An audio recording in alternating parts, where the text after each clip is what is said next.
Bismillahirrahmanirrahim. Terima kasih penerajuk acara. Saf kehakiman penuh karisma.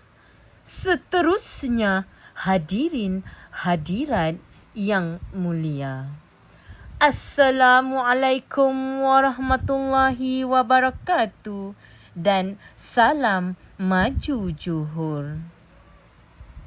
Sinar ilmu umpama pelita, terangi hati, tingkatkan iman. Wanita hebat namanya Masyita, mari dengarkan buat pedoman. Hadirin yang mulia, Masyitah di dalam bahasa Arab bermaksud perempuan yang menyikat rambut.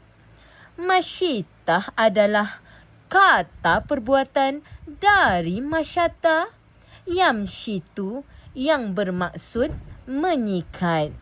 Hal ini menunjukkan Masyitah bukanlah sebuah nama, tetapi adalah gelaran bagi perbuatan tersebut.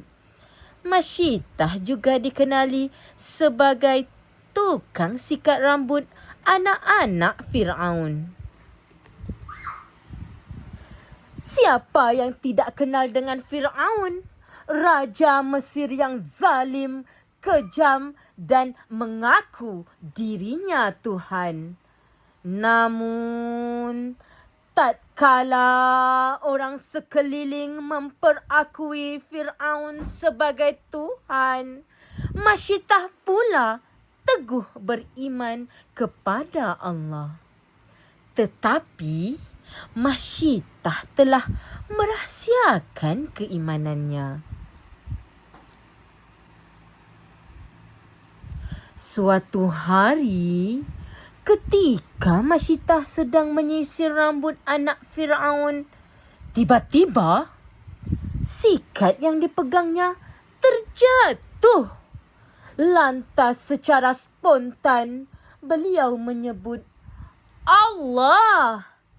Perkataan Allah yang terkeluar dari mulut Masyitah itu didengar puteri Fir'aun. Lantas ia bertanya, apakah maksud perkataan tersebut?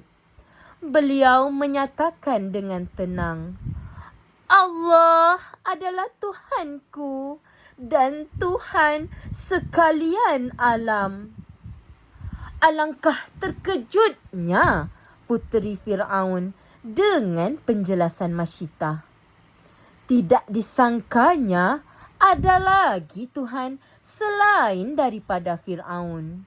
Maka dari situlah rahsia Masyitah terbongkar. Tak rakam.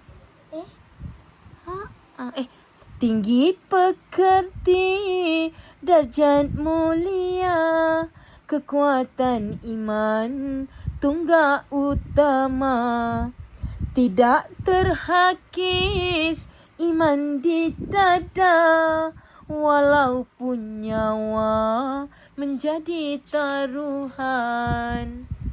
Sidang hadirin sekalian, berpandukan hadis Rasulullah sallallahu alaihi wasallam yang diriwayatkan oleh Abu Daud yang bermaksud, jihad yang paling utama ialah mengatakan kebenaran, berkata yang baik di hadapan penguasa yang zalim. Kawan-kawan, berkatalah benar walaupun pahit. Sehingga kini masih terdapat diskriminasi berhubung isu pemakaian tudung di tempat kerja, terutamanya sektor penerbangan. Oleh itu, kita hendaklah berpegang teguh dengan syariat Islam dan mencari pekerjaan yang tidak melanggar perintah agama. Setelah Fir'aun mengetahui keislamannya, Masyitah bersama suami dan 4 orang anaknya, termasuk seorang yang masih bayi, dihadapkan ke hadapan Firaun, lalu dipaksa untuk mengaku Firaun sebagai Tuhan. Dengan penuh keberanian, beliau berkata, Tuhan aku dan Tuhan kamu adalah Allah. Masyitah berlapang dada menerima apa saja yang akan dilakukan oleh manusia yang kufur dan zalim. Sudah menjadi lumrah alam, manusia yang lemah akan terus ditindas dan disiksa jiwa dan hatinya. Kawan-kawan nak tahu tak apa yang berlaku pada Masyitah? Hukuman yang akan dikenakan ke atas Masyitah dan keluarganya ialah mereka akan direbus hidup-hidup. Masyitah dan keluarganya diberi kata dua. Pertama, menyembah Firaun kembali, atau kedua, dihumban ke dalam kawah jika terus beriman kepada Allah. Secara tegas dan tenang, Masyitah menyatakan pendirian dan keimanannya. Mereka akan terus beriman kepada Allah. Lantas Masyitah dan keluarganya dipaksa terjun ke kawah yang airnya menggelegak panas. Orang pertama yang dicampak ke dalam kawah ialah suami Masyitah, diikuti 3 orang anaknya. Anak keempat yang masih bayi itu dibiarkan berada dalam kendongan Masyitah. Alangkah sedih dan sayunya hati Masyitah melihat suami dan anak-anaknya terkapai-kapai di dalam air yang menggelegak itu. Lalu dengan kehendak Allah berlaku kejadian luar biasa apabila bayinya dengan fasih berkata, Wahai ibuku, teruskanlah dan jangan menyerah kalah. Sesungguhnya engkau di atas jalan kebenaran. Masyitah dengan penuh kehambaan lantas terjun ke dalam kawah. Akhirnya Masyitah mati syahid kerana mempertahankan keimanannya. Ya kawan-kawan, peliharalah iman kita walau apa jua yang berlaku. Kes menukar agama sering berlaku pada masa kini, di mana melibatkan perkahwinan dengan orang bukan Islam. Peliharalah keimanan kita agar terselamat dari siksa api neraka.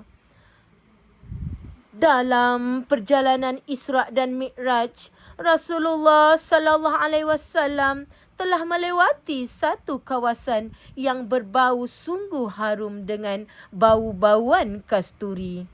Kawan-kawan nak tahu tak dari mana datangnya bau wangian itu? Ya kawan-kawan, bau wangi-wangian itu datangnya daripada kubur Masyitah dan keluarganya. A'udzu billahi minasyaitonir rajim. Wa'tasimu bihablillahi jami'an wa la tafarraqu. Sadaqallahul azim. Maksudnya, dan berpegang teguhlah kamu semua kepada tali Allah, agama Islam, dan janganlah kamu berpecah belah. Surah Ali Imran ayat 103. Hadirin sekalian, kisah Masyitah telah menjadi teladan buat kita semua agar tetap teguh mempertahankan keimanan kepada Allah Subhanahu Wa Taala. Oleh itu, janganlah kita mudah terpengaruh dengan perkara-perkara yang melalaikan seperti menghadiri konsert, berjoget di TikTok, supaya kita semua terpelihara dari perkara-perkara maksiat dan melalaikan. Masyitah adalah wanita pilihan. Demi akidah, nyawa dipertaruhkan. Ayolah kawan, ambillah teladan. Itulah contoh mukmin pilihan. Nampaknya masa amat mencemburui kita. Sampai di sini saja cerita saya. Izinkan saya mengundur diri. Wabillahi taufiq wal hidayah. Assalamualaikum warahmatullahi wabarakatuh. Sekian, terima kasih.